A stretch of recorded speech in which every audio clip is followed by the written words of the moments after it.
Tell your friends, let people know. Sharon Dubiago will be reading next April 4th, along with Shetty Monaga. And open mic, 6 to 8. Come on out, bring your books, and bring your friends. I want to start off, we're going to be alternating, kind of braiding voices together as we go. I'm Lorna Dee Cervantes, and I want to start off this open mic with a couple of poems from someone a mission poet who passed a number of years ago. He was an AIDS activist, a surrealist poet, a collagist, artist, Ronnie Burke. And this is a brand new book done by a press here in San Francisco. This is his book collection, posthumous collection, Skyboat. America. She is expensive, but has cheap taste. When she's not hallucinating clean water in a plastic bottle, she's spending money on facelifts, bust implants, and cancer-producing vaginal inserts. Keep her happy. Choking in radium pills, craving Diet Cokes and fat-free potato chips, her fingers severing hands to do her shit work. Dipped in the flesh of dead Indians, cooked in Texas chili sauce. Florida becomes a small penis stuck between her sagging breasts. The Andes form the topographies of her cellulite thighs. What is Mexico, if not the armpit of her muff, masturbating to the droning sounds of atomic explosions, her plush existence held together with collateral damage. That was Ronnie Burke, America. This is 1996. And I'll just read a couple sections. It's a long poem. The white buffalo has left for the moon. The missing arms of Venus de Milo sweep up a shiny nickel amongst the marble trees. The seals of the earth covered in quicklime. The ancestral pit of bones broken open. This grave we somehow live in. Chinese sparklers clear the way, fountains from which I can see you, waltzing Matilda of the hereafter. There's nothing to do. Vegetable curses, vampire nurses. Madame Blavatsky puts on her shark fin corset, televangelical apparition of Jesus and a sewage trust fund. It's all a mirage. Green lines at their battle stations. Bees, the dwarf embossed on the cornice of jade. Molten dragons, the golden city born from a cupboard full of Shaktis. The cord maidens have left their sky compartments. White doe moccasins doing somersaults on a high wire. Salt serpent, rose is the diagram. I'm looking for the crystal point the world revolves on. That snake of feathers rainbowed in a hoop of dew. Mr. Fix-It's typewritten a coded message. Oahu's the land of Adam Cadmon. Anti-brake lock on the Beltway in Zodiac City. Metal detecting ice blue snow in a coconut grove. A gamelan orchestra on an intricately carved barge of teak wood sinks a hairline fracture into you, my alabaster freezer. Window box gardening, fluid star growth. Joseph lives in the spherical dreams of a little girl's soap commercial. King Kamehameha in Moctezuma's headdress, his face fading on a wet slab of obsidian. Dracula administering injections of frozen Buddhas, mirroring the sky zone, discarding backbone, wet from rose water. Frida's diary opens on Nosferatu's head in the crystal cabinet of Dr. Caligari, hawking snake oil at the Money Hole Brewery, Kamakura, riding the light switch back to hell. It was a taste of Ronnie Burke, who passed years ago. I just wanted to open this open mic with a very open poet, a poet I first published years ago. In 1977, published his first book. So, my name is Lorna Dee Cervantes, welcome, and I'd like to open this reading. I'll be reading along with Jim Powell, and I'm celebrating 30 years since the publication of this book and the reading and the mission of this book, Emplumada. Here's an early poem of history from this book. Poema para los Californios muertos. And there's a plaque outside a restaurant in Los Altos, California, that in 1974 that said, once a refuge for Mexican Californios. These older towns die into stretches of freeway. The high scaffolding cuts a clean cesarean across belly valleys and fertile dust. What a bastard child this city, lost in the soft llorando de las madres. Californios moan like husbands of the raped, husbands de la tierra, la madre.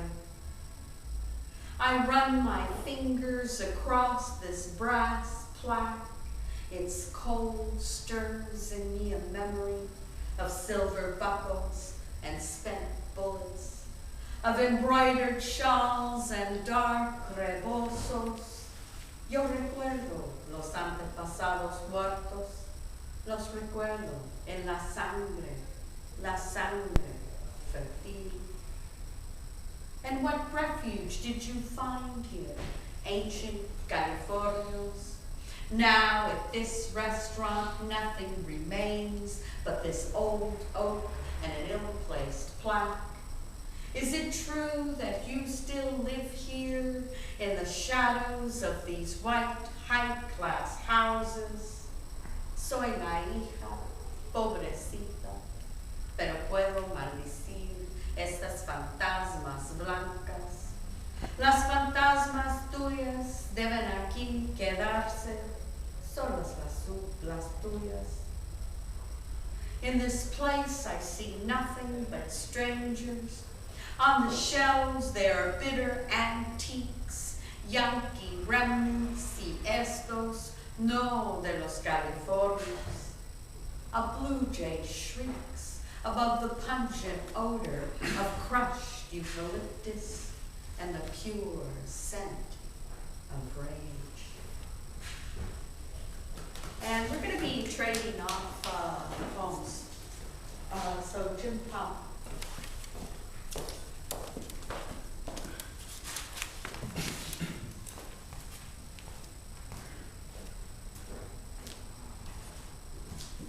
I also wanted to start with a poem by another poet, by Robert Duncan, who lived in this neighborhood 4 blocks that way for over a quarter century.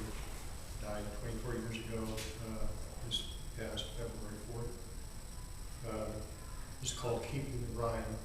It's from his watershed collection, Opening in the Field. Keeping the Rhyme. By stress and syllable, By change rhyme and contour, we let the long line pace even awkward to its purity. The short line we refine and keep for candor. This we remember. Ember of the fire catches the word if we but hear. We must understand what is happening and springs to desire. A bird-right light sound. This is the Yule log that warms December. This is the new grass that springs from the ground.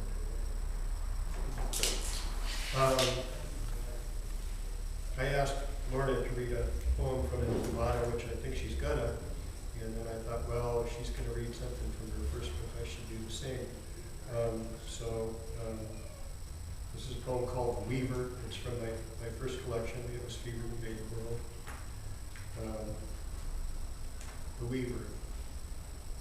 Inside the four-square, heavy, oak-beamed frame that supports his loom, in one corner of a cold, gray plastered room, the weaver sits alone.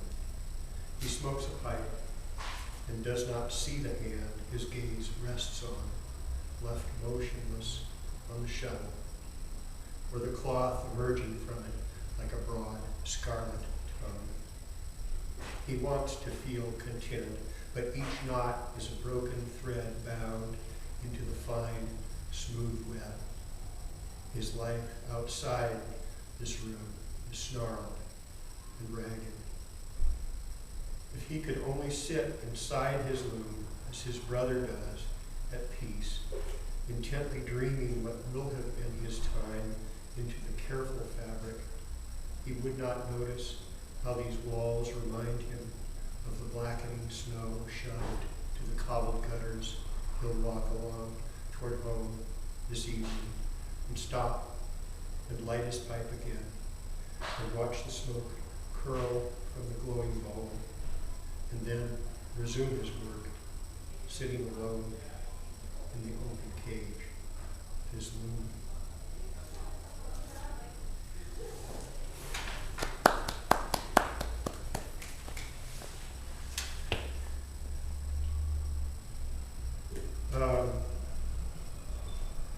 This collection is called Substrate, published it about 2 years ago. It collects work from about the past 20 years. It opens with a poem called The Resurrection of the Body, and I mentioned Israfel. The lore of angels comes from ancient Persia, from the Zoroastrians and from predecessors of the Zoroastrians. It comes from ancient Persia into the Hebrew Bible and into Christian tradition.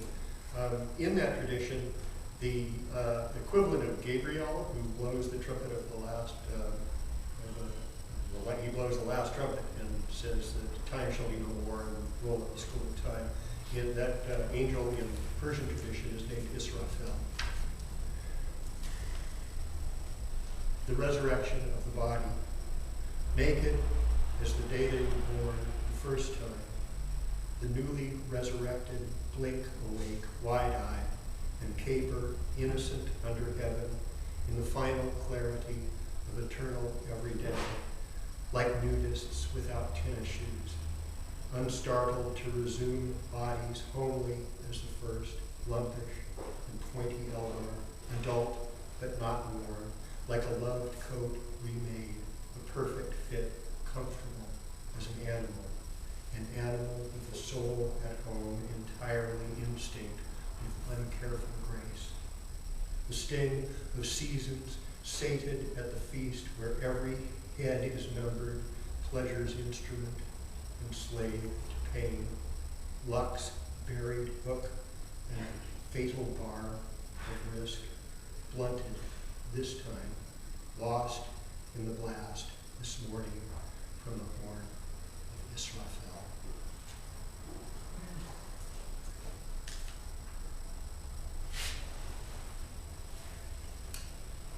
And I'll read a new poem, fairly new poem. This is the view of San Francisco from the Berkeley Bay shore, and it's called Figment. The silhouettes of bicyclists fly south after sunset in pairs and alone along the bay shore. Dusk is closing in. Exposed above slack water at low tide, the canted, mastless hulks of scuttled small craft, nose down in bottom ooze, stems lifted, sterns lifted, leering. Across the bay, a rust rose afterglow surmounts. I'm going to start over with this. This is the first time I read it aloud, so excuse me. Figment. The silhouettes of bicyclists fly south after sunset in pairs and along the bay shore. Dusk is closing in. Exposed above slack water at low tide, the canted, mastless hulks of scuttled small craft, nose down in bottom ooze, sterns lifted, leering. Across the bay, a rust rose afterglow surmounted with a band of murky turquoise deploys above the towers of San Francisco to meet the deeper indigo of nearing dark, which Venus pierces, her naked point higher nightly, evening star, goddess, oh sovereign figment glinting like a nail, against which I keep hammering my skull. I'll read one more and then back to you. And this is called The Seamstress, and it was inspired by a mutual friend of Lorna's and mine, Cynthia Ponce, who is a member from way back in Teatro Campesino, and also a kindergarten teacher, she teaches in Hollister. This is called The Seamstress, Dia de los Muertos. The Seamstress. Knelt in the middle of the kitchen floor at midnight. There's only so much you can do to mend the skeleton, spread eagle on the linoleum, painted in faded day-glow on the black leotard. The fabric stretches over time. The fibers strain and give and never spring back all the way. Needle and thread stitch up the raveled sleeve. A sponge blots fresh fluorescence onto spine and rib cage. But light leaks through the brittle weave. The needle's eye grows dimmer, the grasp less sure, and joints ache on the cold floor, down again on hands and knees to see the kindergartners dance in the bones of the ancestors.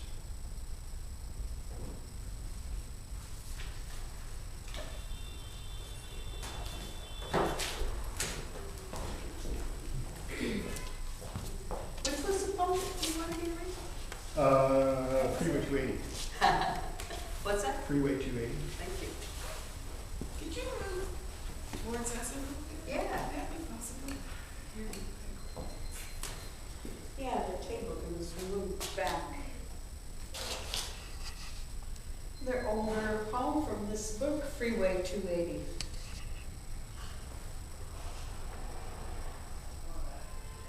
Las casitas near the gray cannery, nestled amid wild abrazos of climbing roses and man-high red geraniums, are gone now. The freeway conceals it all beneath a raised scar. But under the fake wind sounds of the open lanes in the abandoned lots below, new grasses sprout, wild mustard remembers. Old gardens come back stronger than they were. Trees have been left standing in their yards. Albaricoqueros, cerezos, nogales. Viejitas come here with paper bags to gather greens, espinaca, verduladas, hierbabuena. I scramble over the wire fence that would have kept me out. Once I wanted out. wanted the rigid lanes to take me to a place without sun, without the smell of tomatoes burning on swing shift in the greasy